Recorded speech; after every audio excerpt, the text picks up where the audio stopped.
students, how are you all? I hope you all are fine in your home and happy with your family.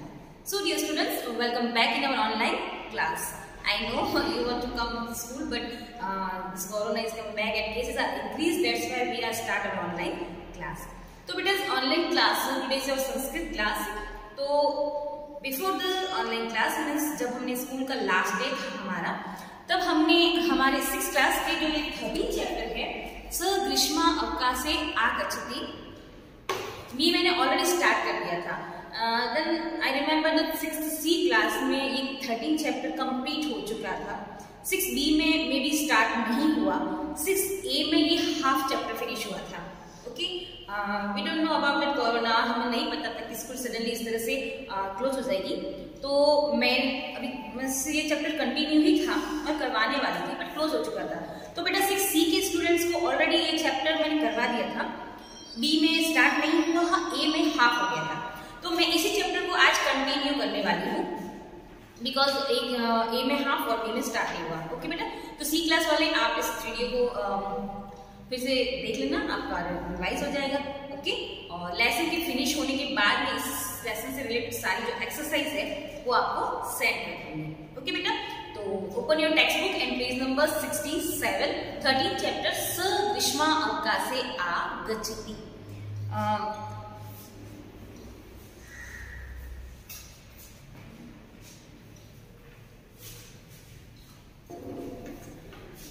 Means स का मतलब होता है, देखिए सबसे पहले लेसन को जो नेम है वो हम एक्सप्लेन करेंगे कि भाई इसका मतलब क्या है. आप अच्छे से जानते हो स का मतलब क्या होता है, वह. ग्रीष्मा अवकाश का मतलब जो गर्मी होती है, गर्मियों की और आगच्छति छुट्टियां, ठीक है, और आगच्छति मतलब आता है. तो इस पूरे का मतलब होता है कि वह गर्मियों की छुट्टियों में आता है. ये एक ही मात्रा लगी ना, इसका मतलब कि सात विभक्ति है. सात विभक्ति का चिन्ह होता है मैंने आपको ऑलरेडी बताया था. और 6B में नहीं बताया, मैं 6B को एक्सप्लेन करना चाहती हूँ. लिसन, हमने बेटा षष्ठी विभक्ति तक ऑलरेडी पढ़ लिया है. षष्ठी विभक्ति का चिन्ह क्या था आपको पता है ना, ये षष्ठी विभक्ति का चिन्ह था. और इसका चिन्ह क्या था, का के की, ये इनका चिन्ह था. किसका, षष्ठी विभक्ति का. ओके, और इसका जो पीछे जो वर्ड के पीछे लगता है वो था इसका स आधा स और यस्य. ओके, ये हमने ऑलरेडी हमारे 12 चैप्टर तक पढ़ लिया था. और आज जो आपका 13 चैप्टर है उसमें आज आपकी नई विभक्ति यानी कि सप्तमी विभक्ति है. कौन सी विभक्ति है बेटा, सप्तमी, सातवीं विभक्ति, लास्ट विभक्ति है. ये हम पढ़ चुके हैं 3rd, 4th, 5th, then 6th. आज आपकी नई विभक्ति है सप्तमी विभक्ति. इसका जो लगता है मैं बता देती हूँ, सप्तमी विभक्ति के एक वचन और बहुवचन का बहुत ज्यादा यूज होता है. द्विवचन का इतना यूज नहीं होता. एक वचन और बहुवचन, तो आप कंसंट्रेशन करो एक वचन और बहुवचन. एक वचन में क्या लगती है, एक ही मात्रा. एक वचन में क्या लगेगी, एक ही मात्रा. और बहुवचन में लगता है सशतम वाला स और फिर इसके पीछे होगी मात्रा, मींस शु. एक ही मात्रा और ये शु दोनों लगेगी. ठीक है, एक वचन में सिर्फ एक ही मात्रा, बहुवचन में एक ही मात्रा और शु दोनों लगेगी. अब कैसे, मैं आपको, जैसे आपके पास वर्ड है राम. क्या वर्ड है, राम. मे बी आपको नीचे दिखे रही, तो मैं यहाँ ऊपर एक्सप्लेन कर देती हूँ आपको. देखिए जैसे वर्ड है राम, यहाँ पे आपको एक वचन लगाना है सप्तमी का, यहाँ आपको बहुवचन लगाना है सप्तमी का. तो यहाँ पे तो हम सबसे पीछे वाला वर्ड होगा ना, उसमें सिर्फ एक ही मात्रा लगानी पड़ती है. तो क्या बन जाता है, राम में, राम में. ओके, और इसमें क्या करना है, एक ही मात्रा तो लगानी है, पीछे क्या लगाना है आपको, शु लगाना है. तो क्या बन जाएगा, रामी शु. ओके, रामे और रामेशु, ये तो बन गया आपका सप्तमी विभक्ति का एक वचन, ये बन गया आपका सप्तमी विभक्ति का बहुवचन. ठीक है, इसी तरह सारे वर्ड्स में आपको ऐसे ही करना है. लास्ट वाले वर्ड पर एक ही मात्रा लगा दोगे तो सप्तमी विभक्ति का एक वचन बन जाएगा. और अगर लास्ट वाले वर्ड पर एक ही मात्रा और पीछे शु लगा दोगे देन वो बन जाएगा आपका सप्तमी विभक्ति का बहुवचन. ओके बेटा, तो ये था आपकी सप्तमी विभक्ति. इसमें लेसन में पूरी सप्तमी विभक्ति का ही प्रयोग हुआ है, इसीलिए मैं आपको इतना यहाँ पर एक्सप्लेन कर रही हूँ, क्योंकि पढ़ने से पहले अगर आपको विभक्ति का पता नहीं होगा देन मतलब आप समझ ही नहीं पाओगे। ओके, सो अभी मैंने सप्तमी विभक्ति को आपको अच्छे से एक्सप्लेन कर लिया है। अब मैं स्टार्ट कर रही हूँ आपका लेसन। तो होप अब आपको समझ में आ जाए। तो इस लेसन में जितने भी रेड वर्ड्स है, कौन से वर्ड्स? रेड वर्ड्स, वो सारे के सारे क्या है? सप्तमी विभक्ति है। एक वचन होगा या बहुवचन होगा। वो क्या होता है बेटा? सेंटेंस के अकॉर्डिंग होता है कि भाई अगर बहुवचन है तो वहां पर शु आ जाएगा, और एक वचन होगा तो वहां पे सिर्फ रामे टाइप में एक ही मात्रा आएगी बैक साइड में। ओके, तो चलिए शुरू करते हैं हमारा आज का लेसन स ग्रीष्म आपका से आगच्छति। ओके, तो फर्स्ट आपका पैराग्राफ है, गृहस्य समीपे उद्यानम अस्ति। देखो समीपे आया, ठीक है, ये देखो समीपे, जैसे समीप वर्ड और इसके लग गई आपकी एक ही मात्रा तो समीपे बन गया, यानी कि समीप का मतलब होता है पास, और एक ही मात्रा लगी मतलब पास में, है ना, तो इसका मतलब क्या हो गया? पास में। तो घर के पास में बगीचा है, क्या मतलब हो गया? घर के पास में बगीचा है। सेकेंड लाइन, उद्याने जना विचरन्ति। अगेन उद्याने आया, रेड वर्ड, ठीक है, सेम उद्यान वर्ड है, इसमें क्या लग गई? एक ही मात्रा लग गई, मतलब सप्तमी का एक वचन, और इस एक ही मात्रा का मतलब क्या हो गया? मैं हो गया, ठीक है। तो बगीचे में, इसका मतलब हो गया बगीचे में। तो बगीचे में जना यानी लोग, विचरन्ति मतलब घूमते हैं, बगीचे में लोग घूमते हैं। उद्याने वृक्षा सन्ति, बगीचे में वृक्षा मतलब बहुत सारे वृक्ष, सन्ति मतलब है, उद्यान में बगीचे में बहुत सारे वृक्ष है। खगा वृक्षेषु निवसन्ति, पक्षी उन वृक्षों पर रहते हैं। अब एक और बात देखो, जब एक ही मात्रा लग गई ना बेटा, इसका तो मतलब हो गया मैं, लेकिन जिसके पीछे शु आया उसका मतलब क्या हो जाता है? पर। क्या मतलब हो जाता है? पर। देखो चिन्ह भी क्या है? सप्तमी विभक्ति के चिन्ह होते हैं मैं, पे और पर। ये भी चिन्ह मैंने बताया थे, sorry for now I explaining. सप्तमी विभक्ति के ये तो है मात्रा है, और ये क्या चिन्ह? मैं, पे और पर। सेंटेंस में जहां पर मैं, पे और पर आता है वहां सप्तमी विभक्ति का प्रयोग किया जाता है। Got it? तो यहाँ पर एक ही मात्रा है, उसका तो मतलब होगा मैं, जहां पे शु की मात्रा है वहां उसका मतलब होगा पर। तो इसमें क्या हो जाएगा? खगा यानी बहुत सारे पक्षी जो है वो वृक्षों पर, निवसन्ति मतलब कि रहते हैं, ठीक है। देन वृक्षेषु फलानि सन्ति, अगेन वृक्षेषु आया मतलब कि वृक्षों पर, है ना। वृक्षों पर फलानि मतलब बहुत सारे फल, सन्ति मतलब है, वृक्षों में बहुत सारे फल है। लतासु कुसुमानि विकसन्ति, लतासु देखो लता का मतलब क्या होता है? मैंने ए और सी में तो बता दिया, बेल होता है, बी में नहीं बताया था। बेल, बेल क्या होती है? जैसे आपने वृक्ष देखे, आपके घरों पे वृक्ष होंगे, तो ऐसे बेलें जो होती है ना, ऐसे अपन धागा बांधते हैं, ऐसे ऊपर से वो ऐसे ऊपर चढ़ती है, उसको बोलते हैं बेल, है ना। तो बेलों पर, कुसुमानी का मतलब होता है फूल, क्या होता है? फूल, बहुत सारे फूलों को कुसुमानी बोलते हैं। विकसन्ति मतलब खिलते हैं, बेलों पर बहुत सारे फूल खिलते हैं। नाउ द सेकंड पैराग्राफ, उद्याने एक तड़ाग अस्ति, है ना, बगीचे में। तड़ाग का मतलब क्या होता है बेटा? तालाब। तड़ाग का मतलब क्या होता है? मैं यहाँ से रख कर देती हूँ। तड़ाग का मतलब होता है बेटा तालाब, है ना। तो बगीचे में एक तालाब है, क्या है? तालाब। तड़ागे बहुजलम अस्ति, बहुजलम मतलब बहुत सारा जल, तो उस तालाब में बहुत सारा पानी है। जले कमलानि विकसन्ति, उस जल में, एक जले आया मतलब क्या हो गया? जल में या पानी में, कुछ लिख सकते हो, जल में या पानी में। तो पानी में कमलानि विकसन्ति मतलब बहुत सारे कमल के फूल खिले हुए हैं। क्या खिले हुए? कमल के फूल। कमलानि मतलब कमल के फूल।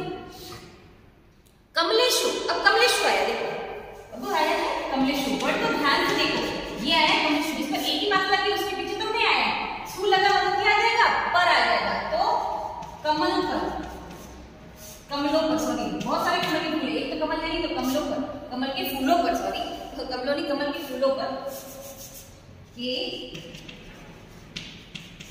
फूलों पर, ठीक है। भ्रमणा, भंवरे, गुंजंती मतलब गुनगुनाते हैं, कमल के फूलों पर भंवरे गुनगुनाते हैं। तड़ागे मत्स्यापि सन्ति, मत्स्य क्या मतलब होता है? मछलियां। तो तालाब में मछलियां भी है। अपि का मतलब क्या होता है बेटा? भी। मैंने आपको बता रखा है बहुत बार कि अपि का मतलब होता है भी। तो तालाब में मछलियां भी है। नगरे उद्यानम आवश्यकम, नगर में, एक ही मात्रा ये मतलब में, तो नगर में उद्यानम बगीचा आवश्यकम, होना आवश्यक है। नगर में उद्यान का होना आवश्यक है, बगीचे का होना आवश्यक है। ऑफ कोर्स उद्यान होगा, बहुत सारे पेड़ पौधे होंगे, हमारे एटमॉस्फेयर के लिए भी अच्छा है, प्रदूषण को और पेड़ पौधे जो है वो कम करते हैं। एक अच्छा क्लाइमेट वहाँ का लगता है। जब हम बगीचे में घूमने जाते हैं तो आसपास पेड़ पौधों को देखकर मन क्या हो जाता है, बहुत खुश हो जाता है ना। तो एक नगर में एक जो बगीचा हो ना वो तो होना ही चाहिए। लोग वहाँ पर वॉकिंग के लिए जाते हैं, घूमने जाते हैं, मतलब ठीक है। तो बेटा हो गया आपके 2 पैराग्राफ। नाउ नेक्स्ट, रमेश प्रयागे अस्ति, मैंने आपको बताया था प्रयागे 6D क्लास देखा, C और A में मैंने एक्सप्लेन कर दिया हुआ है। प्रयागे का मतलब होता है प्रयाग में, और प्रयाग में है ना, तो इसका मतलब हो गया। प्रयाग का मतलब मैंने आपको बताया था, इलाहाबाद को प्रयाग के नाम से जाना जाता है ना बेटा। पता नहीं मैंने बीवी वालों को भी पढ़ाया नहीं पढ़ाया, मुझे नहीं आता है, लेकिन जिसको नहीं पढ़ाया वो प्लीज ध्यान देना कि प्रयाग का मतलब होता है इलाहाबाद। ऑलरेडी एक्सप्लेन कर चुकी हूँ आपको बिफोर 2 लेसन, जो आपका लेसन था उसमें। तो इलाहाबाद में वस्ती यानी असली यानी है, रमेश इलाहाबाद में है। तत्र का मतलब होता है वहां, वहां रामानंदपुरे बस्ती, वह वहां पे रामानंदपुर में रहता है। बस्ती का मतलब क्या होता है बेटा, रहता है। बस्ती का मतलब रहता है, ये बस्ती, ठीक है, इसका मतलब होता है रहता है। तो तत्र का मतलब वहां वो कहाँ रहता है। इलाहाबाद तो छोटा तो है नहीं, इलाहाबाद में भी तो कोई गांव होगा, तो इलाहाबाद में कौन सा गांव है, रामानंदपुर है ना, तो रामानंदपुर में रहता है। तत्र सो विद्यालय पढ़ती, वह वहां कहाँ पढ़ता है, विद्यालय में। ऑफकोर्स हम विद्यालय में ही पढ़ते हैं, तो रमेश कहाँ पढ़ता है, वहां पे विद्यालय में पढ़ता है। छात्रावासे स निवसति, और रहता कहाँ है, हॉस्टल में। अब हॉस्टल को क्या कहते हैं हिंदी में, छात्रावास। देखो हम बोलते हैं हॉस्टल इंग्लिश में, ठीक है, हिंदी में उसको क्या कहते हैं, छात्रावास। संस्कृत में भी कहते हैं छात्रावास, दोनों लैंग्वेज में क्या बोलते हैं, छात्रावास। तो आपको छात्रावास का मतलब हॉस्टल होती है, आपको एक्सप्लेन करने के लिए मैं इंग्लिश वर्ड बोल रही हूँ। छात्रावास का मतलब आई नो आपको पता नहीं चला होगा। तो छात्रावास मतलब होता है बेटा हॉस्टल। तो वो वहां कहाँ रहता है, हॉस्टल में, छात्रावास में रहता है। स ग्रीष्म अवकाश से गृह आगच्छति, वो गर्मियों की छुट्टियों में घर पे आता है। ये आपके लेसन का टाइटल है, स ग्रीष्म अवकाश से आगच्छति, मतलब वह गर्मियों की छुट्टियों में आता है। तो वह गर्मियों की छुट्टियों में घर पे आता है। नाउ नेक्स्ट, यदा ग्रीष्म काल भवति, यदा का मतलब होता है जब, यदा का मतलब क्या होता है, जब गर्मियों की छुट्टियां होती है, तदा का मतलब होता है तब। ये ऑलरेडी सब बता चुकी हूँ, फिर भी रिवीजन आपका होता जाएगा साथ साथ में। तो जब गर्मियों की छुट्टियां भवति का मतलब होती है, तब विद्यालय अवकाश भवति, विद्यालय में क्या होता है, अवकाश होता है। अवकाश का मतलब छुट्टियां होती है। ग्रीष्म अवकाश से त्वं कुत्र गच्छसि, अब देखो दो जनों के बीच में कन्वर्सेशन हो रहा है, आपको इसके अंदर फोटो में भी दिख रहा है ना, ये दोनों फ्रेंड्स हैं, आपस में बात कर रहे हैं। तो बेटा ये एक फ्रेंड अपने दूसरे फ्रेंड को पूछ रहा है कि जब गर्मियों की छुट्टियां होती तो तुम कहाँ जाते हो, है ना। आगे क्वेश्चन मार्क लगा हुआ ना, मैंने आपको बोला है कि जब क्वेश्चन मार्क लगा हुआ हो मतलब वो क्वेश्चन पूछ रहा है। तो एक फ्रेंड अपने दूसरे फ्रेंड से क्या कर रहा है, क्वेश्चन पूछ रहा है कि तुम गर्मियों की छुट्टियों में कहाँ जाते हो। आप भी पूछते हो ना अपनी क्लास में अपने फ्रेंड के पास में कि भाई गर्मियों की छुट्टी थी तो कहाँ घूमने गई थी, लाइक। तो अहम विद्यालय शिमला नगरे मातुल गृहम गच्छामि, मैं शिमला नगरे मतलब शिमला नगर में, शिमला मातुल ग्रह का मतलब होता है मामा के घर। आगे भी आपके मातुल वर्ड आया था एक लेसन में, मैंने आपको एक्सप्लेन किया था कि मामा के घर। तो मैं शिमला में अपने मामा के घर गच्छामि यानी कि गई, मैं अपने ग्रीष्म अवकाश में अपने मामा के घर जो शिमला में रहते हैं ना वहां गई। ओके, समझ में आगे दिखता है आपको कि जब गर्मियों की छुट्टियां होती है तब तुम कहाँ, सॉरी यदा जब ग्रीष्मकाल गर्मियां होती है तब विद्यालयों में जो विद्यालयों में है वो छुट्टियां होती है। तो तुम गर्मियों की छुट्टियों में कहाँ गए थे या कहाँ जाते हो, तो अहम शिमला नगरी, मैं शिमला में अपने मामा जी के घर जाता हूँ। नाउ द लास्ट पैराग्राफ है आपका, लास्ट है, तो ये ध्यान सुनिए। किम शीतकाले अवकाश न भवति, अब देखो ये दो फ्रेंड बातें कर रहे हैं आपस में कि क्या सर्दियों की छुट्टियां नहीं होती हैं, ग्रीष्मकाल यानी गर्मी की छुट्टियां, शीतकाल मतलब सर्दियों की छुट्टियां, जो विंटर वेकेशन होते हैं। तो क्या सर्दियों की छुट्टियां नहीं होती है? हाँ, शीतकाले अपनी अवकाश भवति, शीतकाल यानी सर्दियों की छुट्टियों में भी, सर्दियों में भी छुट्टियां होती है। क्या बोला उसने कि यस, आम का मतलब क्या होता है? हाँ, यस, सर्दियों में भी छुट्टियां होती है। अहम शीतावकाशे कुत्रापि न गच्छामि, अहम के लिए गच्छामि, तो मैं सर्दियों की छुट्टियों में कहीं नहीं जाता। उसने क्या बोला कि मैं सर्दियों की छुट्टियों में कहीं नहीं जाता। अहम शीत अवकाशे गृहे एव निवसामि, मैं तो सर्दियों की छुट्टियों में कहाँ रहता हूँ? घर पर ही रहता हूँ। सर्दियों की छुट्टियों में कहीं नहीं जाता, सर्दियों की छुट्टियों में मैं क्या रहता हूँ? घर पर ही रहता हूँ। गर्मियों की छुट्टियों में कहाँ जाता हूँ? अपने मामा के घर शिमला जाता हूँ। ठीक है, तो ये दोनों फ्रेंडों के बीच में क्या था? एक कन्वर्सेशन था। होप आपको समझ में आया है। और इसमें देखो बेटा, आपको जो भी पैराग्राफ करने हैं वो मैं आपको हिंदी ट्रांसलेशन लिख के और उसकी पिक भेज दूंगी।